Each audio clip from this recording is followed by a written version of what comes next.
think the first step in redoing this canyon be to get some new foam blocks glued in place here, and then I'll carve them to shape to fit some of these rock castings. I'll glue those foam blocks in place with hot glue, and then I'll use a soldering gun with a wire loop to carve the foam. So now I'm starting to carve away the foam, and I'll carve it so my castings fit. So I'm going to start here and then work this way. The next casting will be to fit this piece. And what I'm using is a soldering gun with a wire loop I bent up out of copper wire. I just heat this up. It takes a moment to heat up. And then I just cut the foam.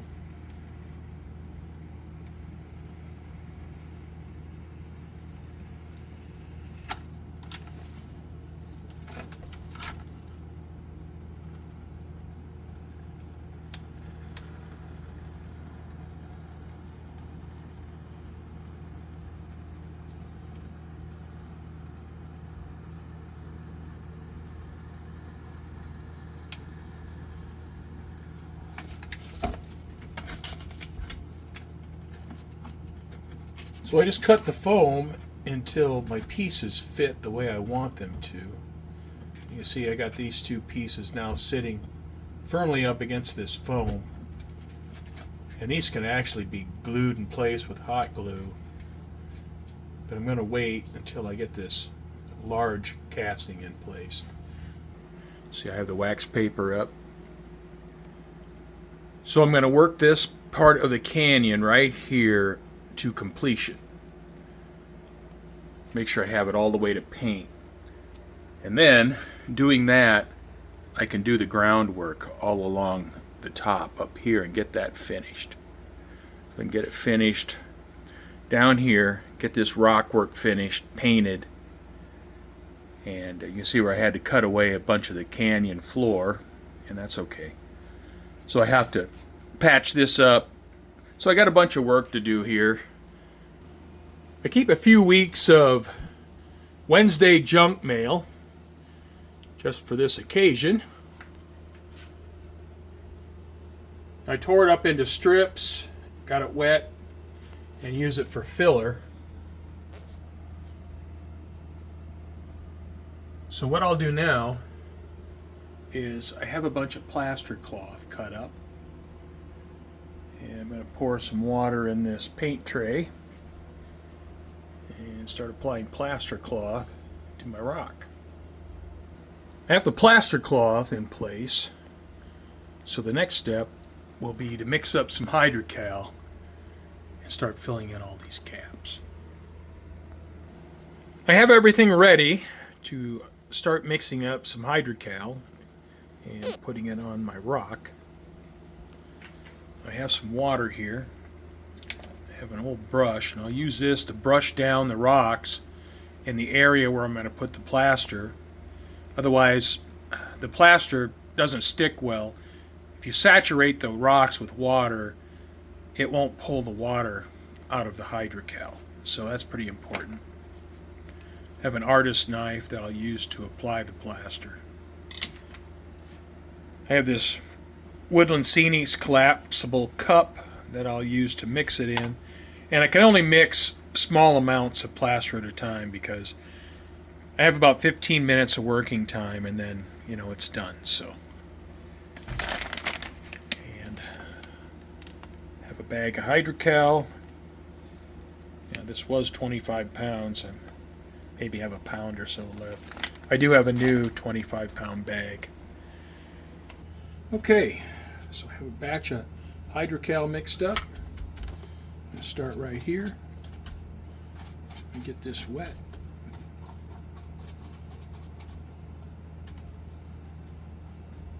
Start applying my plaster.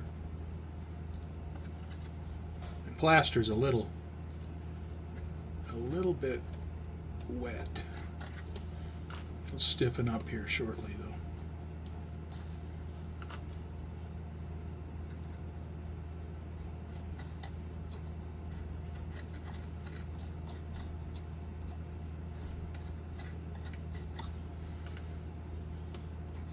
This is not a quick process. So there's no instant gratification here. You guys got to take your time. Now when this starts to set up a little bit, I can get in here and do some carving and clean this up a little bit. Right now, I just need to get it applied.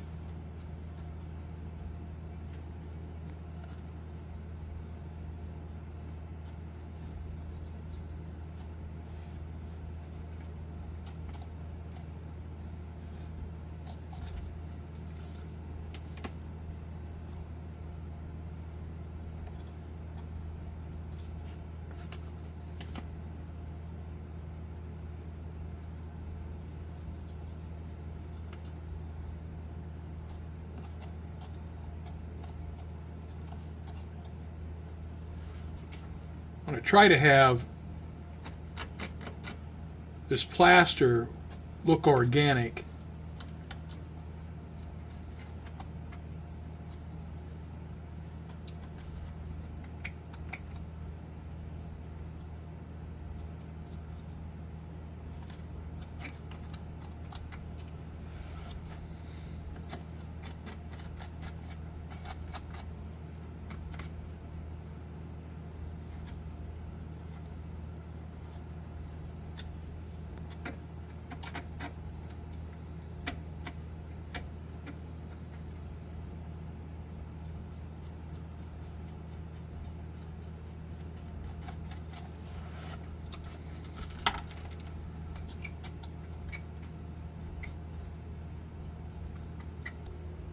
Well, I got the plaster applied to the rock castings. So now it looks like just one big casting instead of 10 or 12 small castings. Now I've tried to carve the plaster to make the rock look organic. So I'm going to let this sit at least overnight. I want it to get good and hard before I start putting paint on it. Well, my rock has had 24 hours for the plaster to cure, so it's good and hard. So now what I'm going to do, I'm going to put some of my base color on it. A little bit in a cup. Now one thing I need to do is be a little bit careful when painting up by the backdrop, because I don't want to get paint behind the wax paper. And here I'm painting on plaster cloth, which is going to get covered with dirt. But getting a base color down underneath the dirt, if the dirt gets thin, then it looks like the rock base color. You know, it's when I did the curve and I had the dark brown paint underneath the dirt. Same thing, if my dirt gets thin, then I have that dark brown color underneath the dirt. Alright, so now just get the base color on the rocks. And once I have the base color on, I'll need to let it sit. I'll probably let it sit overnight. I have the first layer of color on the rocks. Still wet in a few spots. So I'm going to let this dry. I'm getting ready to paint the red on my rocks here. You can see I did the base color on the abutment and this retaining wall. I also painted this rock gray. Now I think I'm going to try to do that in granite. If you look at my other backdrop, you can see here a bunch of granite right there. So obviously these two types of stone mixed in some places, so I'm going to go with that over here because this rock casting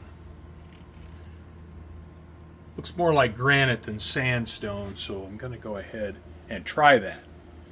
I can always paint it yellow and red if I have to, but I'm going to go ahead and give it a try. I'm going to continue on with what I have right here. I might change it up a little bit. I'm going to try to follow some of the lines here in this casting.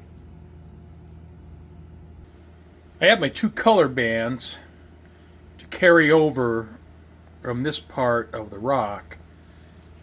But you can see in my backdrop I have a bunch of orange, so I'm going to want to mix up a third color and get that put in here.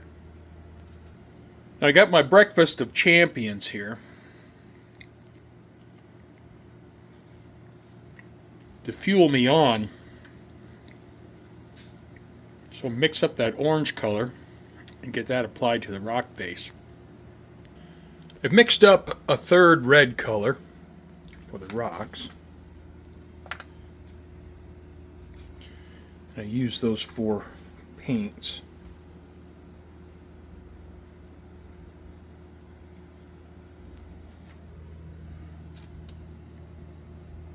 I want to try to match up this red.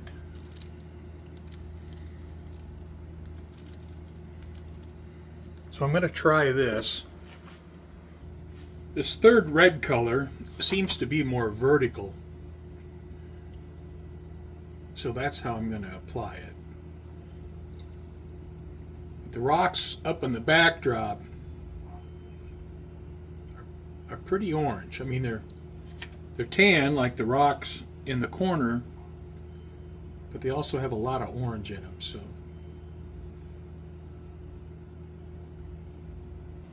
I've added a third red color. Try to represent all this up here. And actually all of these mountains have a lot of that. So I added that here. And I also painted my granite. I don't know how granite-like that looks. Once I get a wash on it and dry brush it, hopefully this all comes around. Well, the rock looks pretty cartoonish right now. It is time to add the wash. All right, here we go.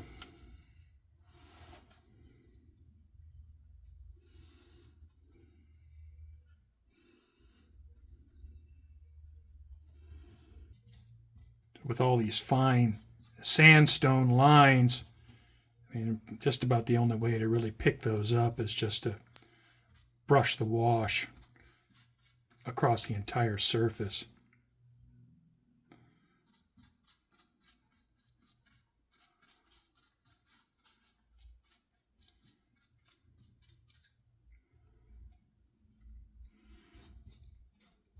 But all these details really start to come out. All right, well, the wash is applied, so I'll give that some time to dry, just see what I get. The wash is dried for a few hours, and you can see it's quite the mess. So now, I have to get in there and repaint the colors.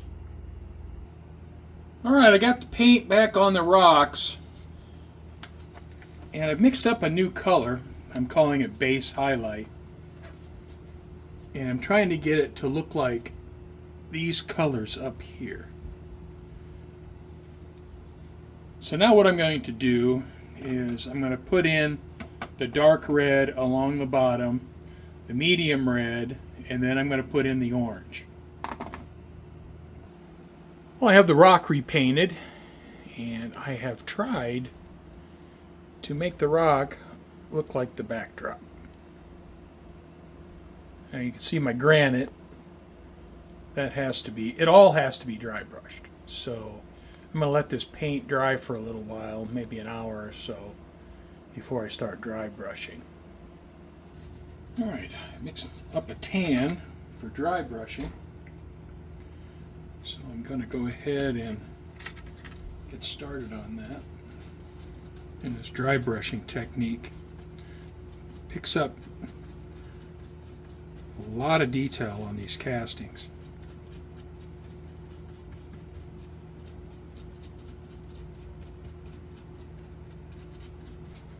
Well, I have a white with just a little bit of brown in it. So I'm going to go ahead and use that to dry brush on the rocks. And once I get some of the paint out of the brush, it's a lot easier to control.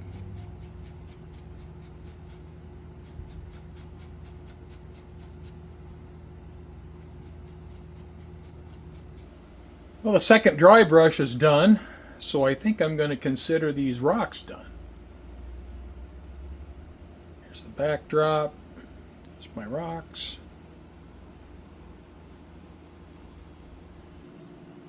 I have the wax paper down. I have the dirt up on top of the rocks. And I painted a little bit of brown down here. Still got a lot of work to do in this area, but looks a little bit more finished that way. Well, this video is getting a little bit long, so I'm going to end this one here. I have one side of the canyon rocks done. I thank you for watching, and I hope you come back as I continue to work on the layout.